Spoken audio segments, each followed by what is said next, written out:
माँ चली अमेरिका। निधि का नेचर बचपन से ही शर्मिला था। वो ना ज्यादा लोगों से बात करना पसंद करती और ना ही ज्यादा मिलना जुलना। निधि, ये पैसे ले जरा और बाजार से चीनी तो ले आ। नहीं माँ, मैं नहीं जाऊंगी, मुझे शर्म आती है, आप ही चले जाओ ना। अरे पता नहीं क्या करेगी ये लड़की। जीवन में कभी कुछ किया ही नहीं सिवाय पढ़ाई और घर के कामों के।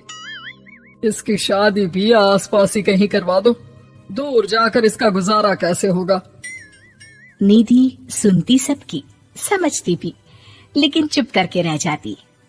एक दिन पिता के दोस्त अपने परिवार के साथ निधि के घर खाने पर आते हैं। उनकी बेटी बहुत ही स्मार्ट होती है। निधि बेटा, वीणा के साथ बात करो। देखो, अंकल की बेटी भी आई है उनके साथ। निधि वीणा के साथ वहीं बैठ जाती है। चलो ना अंदर चलते हैं, यहाँ कहाँ बड़े लोगों के बीच बैठे। निधि माँ की तरफ देखती है और अंदर चली जाती है। वैसे मैंने ना अपना चैनल खोला है, तुम सब्सक्राइब करना उसमें। मैं ना ब्यूटी और फैशन की बात करती हूँ। ये देखो। ओह, इतने सारे लोगों के सामने तुम कैसे इतना बोल लेती हो? मुझे तो बहुत शर्म आती है। अरे शर्म कैसी? खैर, सीधी सादी सी निधि। उसकी शादी हो जाती है राकेश से।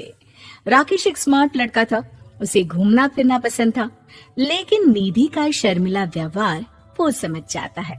अरे निधि, घर से बाहर क्यों नहीं निकलती? लोगों से मिला जुला करो, तभी तो पता चलेगा ना कि दुनिया कैसी है। क्या करना है पता करके? शादी से पहले पापा और अब आप। ठीक है ना, मुझे ज्यादा दुनियादारी में नहीं पड़ना। निधि की जिंदगी ठीक ठाक चल रही थी। उसके 2 लड़के होते हैं, दोनों को वो पढ़ाती लिखाती, उनका ख्याल रखती। निधि, 25 साल हो गए शादी को, दोनों बच्चे सेटल हैं। हम लोगों ने शहर में 2 मकान भी ले लिए। दोनों की शादी खुद का पता ही नहीं चला कैसे उड़ गया। हाँ, ये तो है। मैं खुश हूँ, जिम्मेदारियाँ आती रही, मैं निभाती रही, और क्या चाहिए। देखो, मैंने सोचा है कि अब हम लोग अमेरिका जाकर रहेंगे। यहाँ की जिंदगी तो जी ली, वैसे मुझे वहाँ बहुत अच्छी नौकरी मिल रही है। मैं कैसे चलूंगी? मुझे वहाँ का कुछ नहीं पता। आप तो जानते हैं ना कि मैं घर से बाहर ही कम निकलती हूँ। अरे तो क्या हुआ, वहाँ भी घर में ही रहना है ना, मैं हूँ ना, नौकरी करूँगा। निधि मान जाती है और पति के साथ अमेरिका चली जाती है। माँ, तुम्हारी बहू को बच्चा होने वाला है, तो क्या तुम 2 महीने के लिए यहाँ आ सकती हो? मुझे तुम्हारी बहुत जरूरत है, मैं टिकट भेज देता हूँ। हाँ हाँ, ये तो बहुत खुशी की बात है। मेरा भी मन सबसे मिलने का कर रहा था, पर क्या माँ पर? अब मैं आऊंगी कैसे? पापा से बात करती हूँ। देखो माँ, प्लीज बहाना मत बनाना, तुम जानती हो ना इस वक्त में मैं किसी पर भरोसा नहीं कर सकता हूँ। निधि पति को सारी बात बताती है। क्या आप भी चलेंगे? निधि, आने जाने में बड़ा खर्च हो जाएगा, ऊपर से मुझे यहाँ छुट्टी नहीं मिलेगी। बहू पर वक्त ऐसा है कि तुमको तो जाना ही पड़ेगा। मैं अकेले दुकान तक तो नहीं जा पाती, इतनी दूर भारत कैसे जाऊंगी? मुझसे नहीं होगा। लेकिन सबके कहने पर निधि को जाना ही पड़ता है।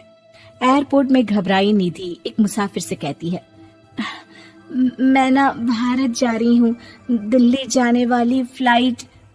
सब मिलकर निधि की मदद करते हैं और फाइनली निधि भारत पहुंच जाती है, जहां बेटा उन्हें घर ले आता है।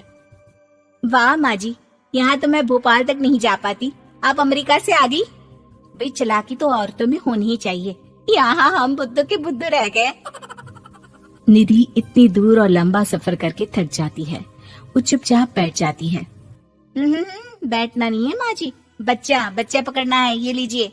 और हाँ, घर का काम तो मैं करूंगी नहीं, जानती है ना शरीर कच्चा सा है, तो मुन्ने को सुलाकर कुछ बना लीजिएगा।